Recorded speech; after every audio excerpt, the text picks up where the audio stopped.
All right, to our guest speaker now, it's my great pleasure to welcome back to the Mining Club, David Flanagan AM, currently Managing Director of Arrow Minerals. David is a geologist with more than 30 years experience in mining and mineral exploration here in Australia, also in Indonesia and in Africa. He has a BSc in Mining and Minerals Exploration Geology that he picked up at the Curtin School of Mines in Kalgoorlie. He's a Fellow of the Australian Institute of Company Directors, a member of the Australian Institute of Mining and Metallurgy, founding Managing Director of Atlas Iron. During his tenure at Atlas, of course, oversaw spectacular growth from a junior explorer to an ASX top 50 company. He's also been recognised for his style of leadership through a whole bunch of awards, including the Governor's Award for Giving in 2011. This is going on too long. That's enough. I'm going on it now so I can just cover all these things off and then we don't have to waste time going through them all in our chat. West Australian of the Year, ladies and gentlemen, in 2014, Member of the Order of Australia in 2018, Chancellor of Murdoch from 2013 to 19, whole bunch of other non-mining roles that he's had as well. Former Executive Chair of Delta Lithium, which will hopefully... That didn't last very long. And as I mentioned, in his newest venture, Managing Director of Arrow Minerals, which is a phenomenally exciting project, which we're going to talk about as well. So would you please welcome David Flanagan to the stage. Guten Tag, mein Name ist David Flanagan. Ich bin Geschäftsführer von Arrow Minerals und möchte Ihnen heute was erzählen über das Hauptprojekt von Arrow Minerals in Guinea. Es trägt den Namen Simandou North Project. Es grenzt unmittelbar an das Simandou-Projekt an, das derzeit von Winning und Rio Tinto ausgeführt wird. Es ist tatsächlich das weltweit größte Hochgrad-Eisenerzprojekt. Es ist tatsächlich absolut beeindruckend. Wir haben zweifelsfrei festgestellt, dass die Geologie, also die Gesteine, die das Eisenerzprojekt beherbergen, haben einen In-Situ-Wert von etwa $1 Billion. Yeah, thanks very much. What an intimidating note to finish on there too. Yeah. Multilingual, David, who knew? Yes. In fact, it's one of these deep fake AI technologies we acquired. And I reckon you got off lightly there. Yeah, I did. I'd given the same presentation in French, Portuguese, German, as you've just seen it there, Spanish, Mandarin. The tech's pretty exciting these days, I was talking to Mum about it the other day, and she said, "Oh, you're so clever." I said, "Look, it's good to talk, Mum, but I've got to go to German classes."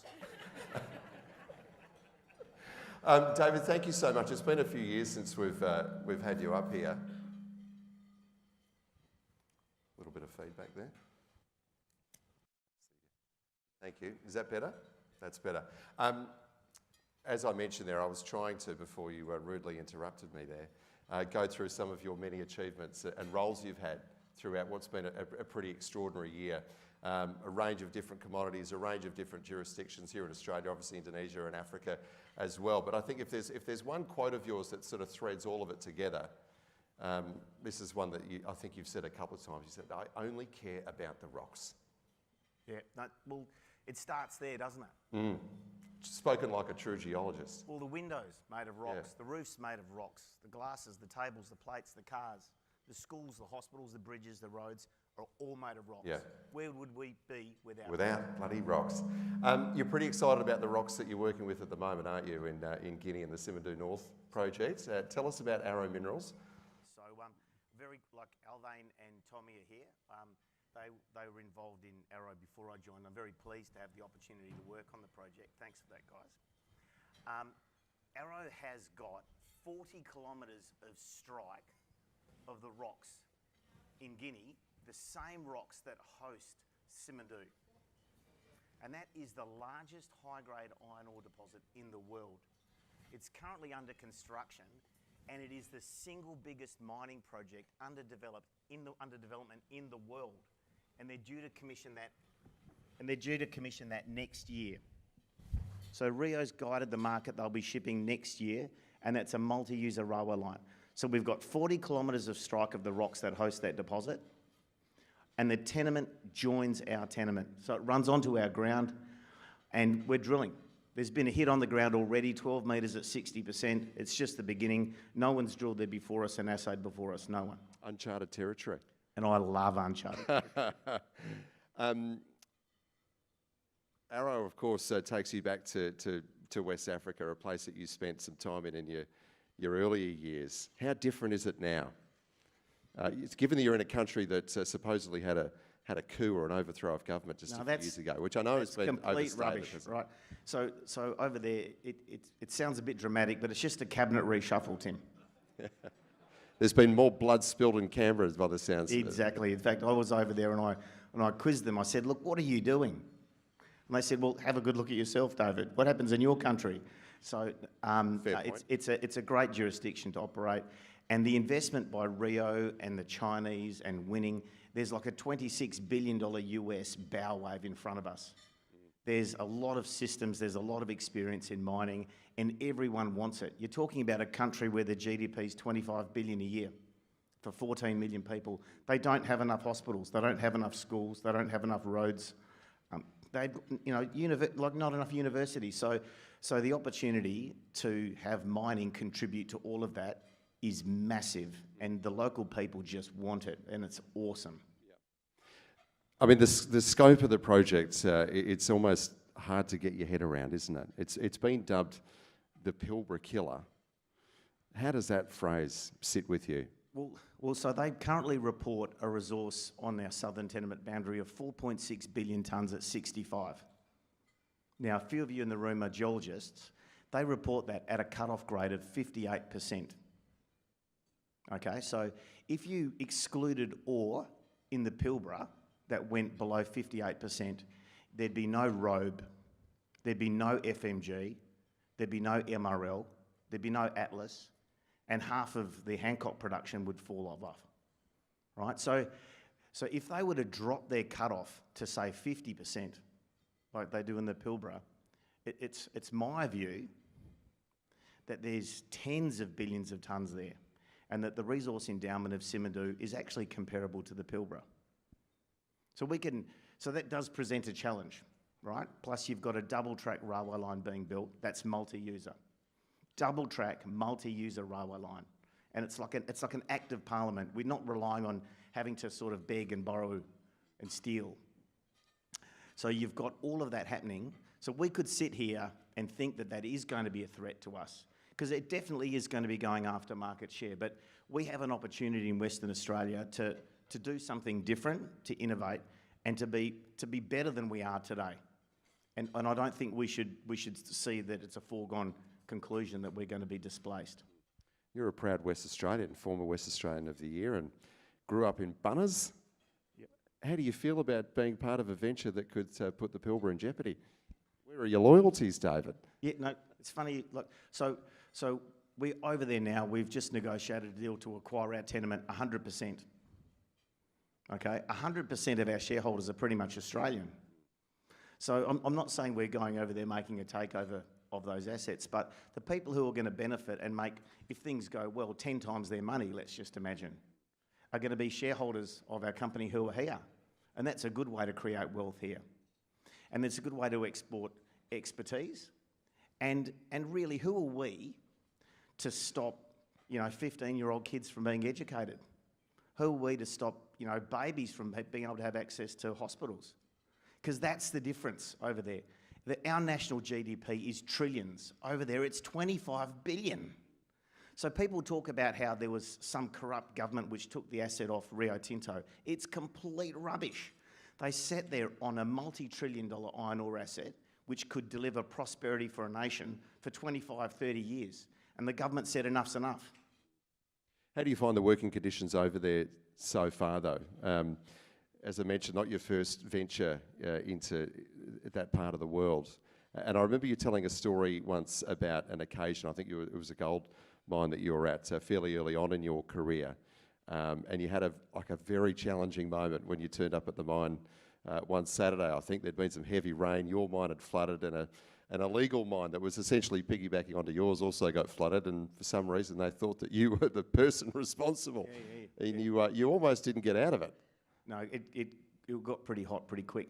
So I was in Ghana at a gold mine called Bogasu. I was 25 and the rocks were amazing. So I used to just take off in the countryside looking at the rocks. And we were lucky to find lots of gold. But in the process, there was something like 20 or 30,000 sort of semi-organised illegal miners on the project. And one day I turned up at this one area and their mine had just been flooded. And there was about 100 of these miners that had lost their job and their ability to earn. And they held me responsible. I just happened to walk around the corner and they were animated. And at first they were just yelling at me. And then they came up really close and they started to jostle me. And there was probably 30 or 40 standing around me in quite a tight circle. And I suddenly got this sense of how this could just go really bad really quickly, because they had beheaded a geologist there a couple of years prior, so they had form.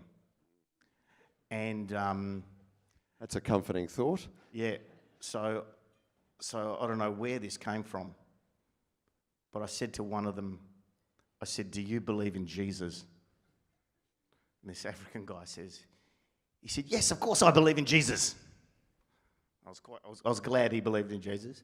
And I said, "So the water came from the sky, the water came from God. So it's not the company's problem that your mine's flooded, it's an act of God." And he went, "Oh," he said to his mate, maybe it is an act of God." And the other one said, "Stop listening to the white guy, he's just trying to confuse you." And then I started telling people that I believed in Jesus and the water came from the sky and it was an act of God. And enough of them started arguing amongst themselves that I was out of there. I set a land speed record back to the Toyota. Fair to say things are a little bit more calm this time around in Guinea? Yeah, no, it is. So but basically, all of the villagers, all the people that we meet just want us to be there. I was there a few weeks back. I got given gifts. I got given a chicken. I named Mary. Turned out it was actually a rooster. Should have been called Bruce. But it's great. It's in fact the only tension that I've seen is from the locals demanding that we come and drill some holes near their village. They said, "You haven't come and drilled. We're furious. You haven't drilled near us. Could you please come and drill?" We'll get there. So we've got a lot of holes to drill this year. We want to drill more than 200 holes. We closed off a raising in the last couple of days, so we've got the money to do it. I'd like to make shareholders a lot of money. Well, you certainly did that through your time at Atlas Iron. Taking it, as I mentioned, from a junior player to an ASX top 50 company. I mean, what a journey that was, and through massive restructuring along the way. So I want to give you PTSD just by mentioning that, David. It's okay. What a journey that was. What have you learned from that that you're taking into this new iron ore venture? Do the skills and the teachings from that transfer across? There definitely is. So there's some people who we worked with before who we're working with now. There's some financial investors who backed us before who we're working with now, like Jeff Dowling, who's now our chairman, right in the midst of when I was being squeezed by everyone for all sorts of things. And because to give you one example is that when you've got a term loan debt, which we had set up in the business, all sorts of things can trigger a breach of covenant. And it's the same with pretty much all debt. And it could be a cash flow ratio to debt, or it could be an asset valuation ratio to your debt. And for us, it was asset valuation. And our asset valuation was subject to the iron ore price forecast and how the board kind of felt from time to time on an informed basis on whether we could pay all of our bills. And it was pretty tough. Some of the commentators and people shorting our stock would trigger a decrease in our share price, which would trigger a revaluation of the assets at the half year, blah, blah, blah.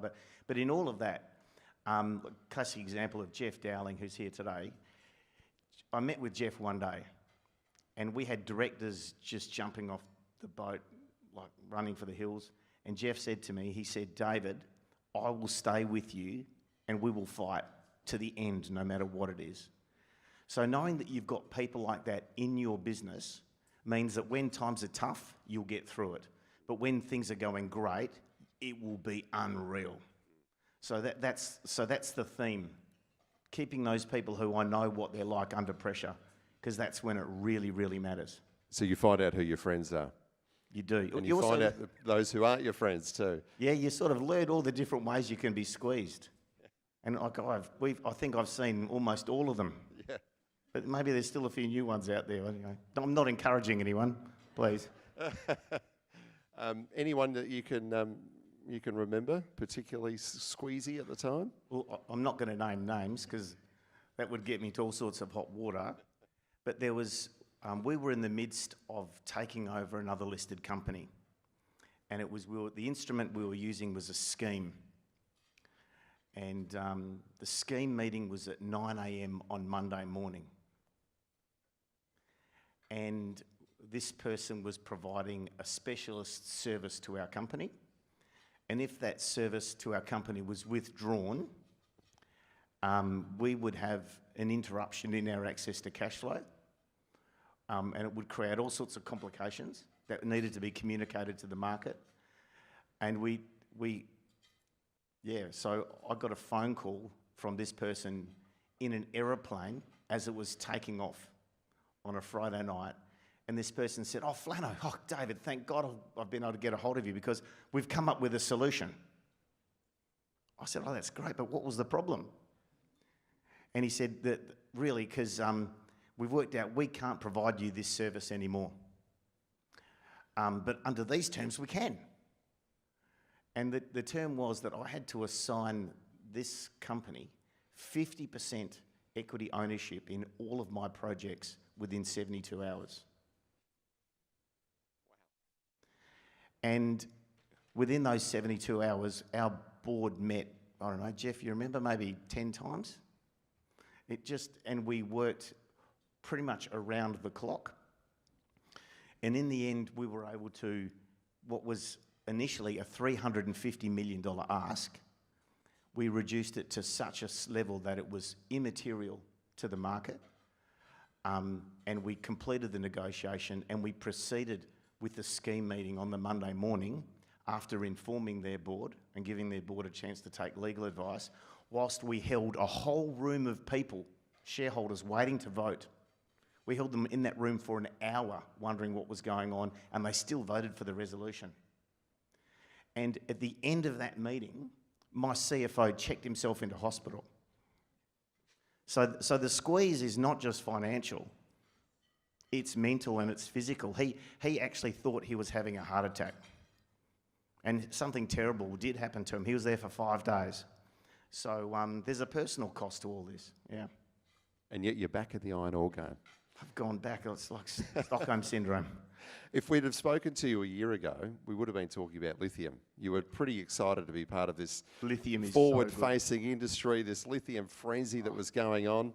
But come the year end, Mr. Ellison and MinRes had muscled his way into Delta and you moved on. You've had a few months to, I'm putting it very diplomatically, aren't I? But you've had a few months to reflect on it. What are your thoughts on how that all played out? Yeah, well, it might appear to be a coincidence, but the moment Chris got to 17% and then I departed, the whole timing of that wasn't accidental. That was sort of, and it wasn't my idea. But, billionaires have got, the skills that made them billionaires, right? And, there wasn't much a little guy like me could do about that. I just took great satisfaction in that a very short period of time, we built something that there were billionaires fighting over. And shareholders made a lot of money. And, I was able to sort of take some time out, had a look at a few projects, came across Arrow and fell in love with it straight away. One of the other organisations you've been involved with over the years that I didn't mention in your introduction there is AROSE. I know it's something that you're very interested in, the Australian Remote Operations for Space Exploration, or words to that effect? Space and Earth, yeah. Space and Earth, right? Space and Earth. Why have you been drawn to that organisation in particular? Yeah, so I'm just going to raise this with the room. So when someone talks to you about going to space, for some people, the first thing that pops into their mind is, Jeff Bezos going and doing space tourism, right? Or someone just sort of going up there, having a bit of fun and doing something, right? But the truth is, if you've got the capacity, the engineering grunt to put something into space, from an engineering perspective, you can deliver anything. You can deliver, like let's think of something hard. Like, it's actually pretty hard to go to the moon and come back. But what if some of those people who were working on that space project with us, Woodside said to them, next year, we want you to re-tender for that project, but you've got to lower your carbon emissions on the services you provide us by 25%, and we want to see a cost reduction in your business by 25%. And for them, that was really, really hard. But they went and accessed some of these engineers who were working on the space program, who are very used to dealing with big challenges. And they actually beat both of those targets within 12 months. And they're now running unmanned service vessels for Woodside in the Kimberleys and Pilbara. Unmanned. This is one of the reasons why the Eisenhower Fellowship was so exciting, why I loved Murdoch, why I love the School of Mines, and why I love Rose, is it's a solution factory. You take a challenge to it. So right now, if you were to think about our state, from a mining perspective, probably our biggest challenge is that the mining industry has been kind of blowing its own toes off with respect to the iron ore industry. Whether it's Duke and Gorge, or implementation of technology, or competing with each other, or optimising infrastructure, or our recruitment and retention practices, we're literally giving away market share. Even automation, the Chinese are catching up, they'll get past us any minute. So we need to find some really smart people. And we need to work with them, get access to the best science in the world and off-world, and look at how we can deploy that into the mining industry. And the state government, NASA, the Australian Space Agency, a bunch of smart mining companies are trying to do that here. And it needs more support. It really does. So there's a number of projects ongoing which could really step change economics in the lithium industry out of Rose and others. Yeah. You mentioned Murdoch as well.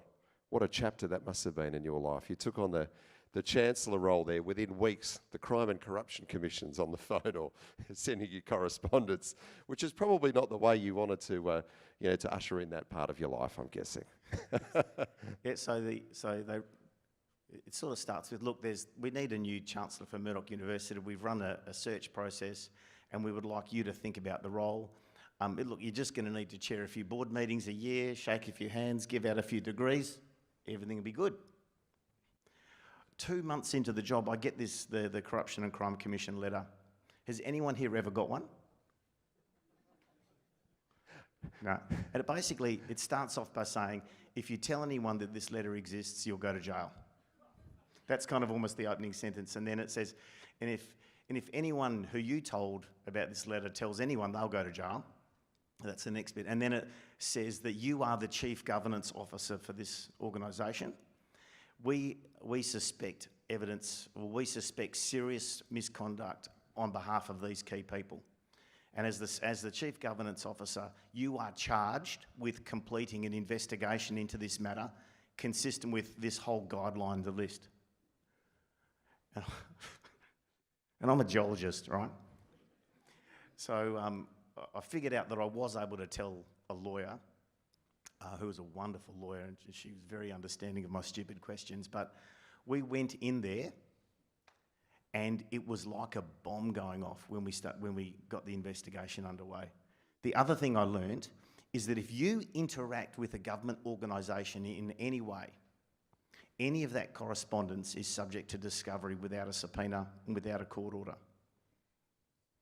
Okay? So anything that you've said to anyone on a government phone is capable of discovery by the CCC, and it can end up in the public domain. So we did that investigation, found out that there was all sorts of things going on with really just one person at that university. And I'm not going to go through the findings, but it was very clear serious misconduct was underway. And it sort of was about 1.5 years of my life. I would like it back, but it was still a good experience. Yeah, not one you'd wish to repeat, but some good life lessons there, and hopefully everyone was taking notes there. Don't tell anyone about it, and just be careful what you say on the phone. Yeah, and because someone within the CCC actually leaked it to the media. Someone at Of course the they did. West printed it. So then Bloody I was media. allowed to then go on the record and disclose Yeah. what was going on, because it's kind of bizarre. If you go and suspend a vice-chancellor at a university, which is what I did, I was not permitted to tell anyone why. Imagine in a company if a CEO was terminated, but the market wasn't told why. None of the employees knew why. So there was all sorts of challenges at the university. Yeah. There was a small uprising, and we had to deal with all of that. We are rapidly running out of time. I wanted to ask you, though, about another fun moment in your life when you had to take on the Rudd and Swan government over the mineral resources rent tax back in the day. Can you take us back to that time? How did that all play out? You would have been at Atlas at the time, I'm guessing, and Look, it just went on and on. There's so many amazing things happened. Probably the most exciting was I was just quite, like, I'm a young whippersnapper now, but I was even younger, and I was more whippy and snappy back then. And there was a spare seat at a dinner with Kevin Rudd, like a private boardroom dinner, on the week after they announced it. And for anyone who knows Kevin or had any interaction with him, like to quote someone else, they said, to know him is to hate him. Right? Someone said once, the more you know him, the less you'll like him. I tell you what, this night we had probably 2 hours with Kevin, and he spent an hour and a half talking non-stop. He didn't break. He maintained, and we weren't, and no one had yet talked about the mining tax. And there was Don Volti in there, and Chris Ellison was there, Twiggy was there, Alan Kransberg, and all of these, couple of guys from the broking houses, and Nicole Lockwood was there. The guys building the nitrogen plant up north were there. And he just was talking. And then he said, and it's pressed my button. I just couldn't keep the lid on it after he said this. He said, and unlike all of you guys, I'm the only one in here batting for Australia, for ordinary Australians. And he hates being spoken over. He just hates it. And I just said, look, mate, you got to stop right there. And it was like I felt like my whole body became like a loudspeaker. And these vibrations came out of me. And I just leaned over the table and I just gave it to him. I said, this guy does this, and Don Volti does this, and Alan Kransberg's built this, and these guys at BHP, they're thinking big, they're doing good stuff. And I went round the room, and who else was there? The guy from Sam Walsh. I listed off 10 things that Sam had done for the arts. And I said, and all you've done is undermine all of our ability to deliver good things for Australia. And he said, so he then took a pause. He took a pause, and he said, so, and I said, and this week we launched a $90 million raising for a second mine. It's going to employ 200 people, and their families are going to be supported by us. And if this tax goes in the way it is, I'm going to announce that because of you, I'm sacking all of them. That's going to be on my announcement, and it's your fault, Kevin. Right? And he said, oh, so you feel quite strongly about this? And he said, I'll have my treasurer Wayne Swan ring you. So the following morning, I am making cereal, like some sort of Cheerios for the kids, and Wayne Swan rings up. And the next bit, if I repeated it, it would get both of us into big trouble. But he basically asked me, he said, okay, what do you want? What is it that you want? And I said, can you cancel the mining tax? He said, no, I can't do that. I said, okay, well, that's what we need. He says, okay, no, like, what else can I do for you? I said, well, anything. He says, just shout it out there and I'll tell you what I reckon. Yeah, so I did, but I said, so could I have $100 million? And could I have access to a railway line, please, from one of the majors? And And he said, leave it with me. But anyway, he didn't give us the 100 million or the rail access, but I tried. And Kevin, have you spoken since? Only shouting expletives at him when we were at the protest. Remember the big protest we did down there? Yeah. There was a few of us, shouting all sorts of things. But but basically, I'm not filled with all criticism of Kevin. He's from a foreign policy side of things. Some of the things that he's put out there have actually been on the money. So, these guys put themselves in front of everyone to be criticised all the time, and it's not fair to criticise everything that they do. But the mining tax is fair. He gives you lots of reasons to have a crack, though, doesn't he? The mining tax is fair. Yeah, I know a few people who've gotten to know him over the years as well, Dave. Probably tell similar stories about the no-hate interaction there. But anyway, we'll leave that to one side. Someone from the audience has asked the question about your top 3 on-the-horizon technologies. Any few that spring to mind? Yeah, I reckon probably low Earth orbit satellites is probably the most important one. So these are the ones that support Starlink. And I think that, we manufactured one here in Perth and we launched it on a SpaceX rocket and it cost us about $3.5 million. But the second one was going to cost about $1.5 million and the third one was going to be $600,000. Now, these don't fill up the sky with space junk. They go up for a while, then they come back down. The ability to use those for 3D modelling of the surface, doing your pit volumes, doing all sorts of monitoring of assets, communications of assets, communication between people is amazing. So I'd say that's almost first, second and third. And in terms of what gets you excited about WA's role to play on the Australian and the global stage going forward, what are the things that really excite you about that? So it kind of gets back to, I think that in a way that I point to these organisations like Arose, which are solutions factories, I think that Western Australia can be a solution factory in itself. Our isolation and our capacity to deal with volatility in commodity cycles means that, there's always a bit more adrenaline running through a Western Australian's veins. And our capacity to get things done is amazing. So I'm excited about entrepreneurial spirit.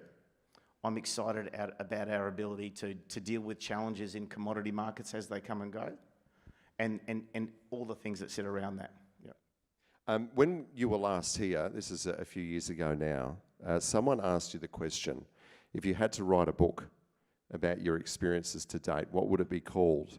Your answer was Acts of Sheer Bastardry, which is a great title for a book. I'd pick it up off the shelf. Yeah. So, Kevin might get a mention in there by the sounds of it. If you had to write a sequel to that, what would it be called? So I reckon there's sort of 2 themes. I'm going to choose 2 names here for a book. Go for it.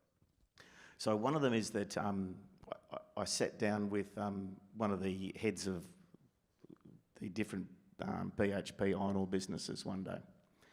And I said to him one day, I said, so how's business? He said, David, we've now transitioned. He said, we've now transitioned into a stage of conscious incompetence. And I said, what does that mean? He says, we've realised how bad we are, but it doesn't mean we're doing anything about it. So conscious incompetence is my sort of leadership management, if I was going to do a leadership management book. But then there's another theme, which I love Yellowstone. That's one of my, there's been, some of the series have been a bit rubbish, but it's so good. So I thought that there's another opportunity for a Yellowstone equivalent.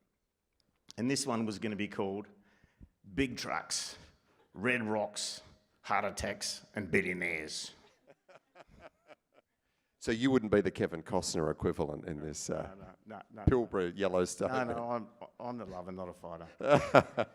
No, you wouldn't be a main character at all then. There's a lot of blood and guts in that. So great show though. David, thank you very much. We look forward to books 1, 2 and 3 coming up. And I think we're allowed 50 mistakes a day, right? So what was it? The consciously incompetent. Yeah, you're consciously We're allowed to incompetent. we're allowed to be incompetent 50 times a day. Anything after that's on us, right? Thank you so much. Would you please thank David Flanagan for joining us this afternoon? And I'll invite Danny Tamati up to the stage for a more official vote of thanks. Thank you, Dave Flanagan. A few takeaways that I took from today was Dave only cares about rocks. Simandou is comparable to the Pilbara, which I love because I spent 14 years living there myself. A rose is a personal passion, and if you have the engineering grunt, you can deliver anything. But the biggest takeaway is that you were gifted a chicken called Mary, and really you need to rename him Bruce. Thank you.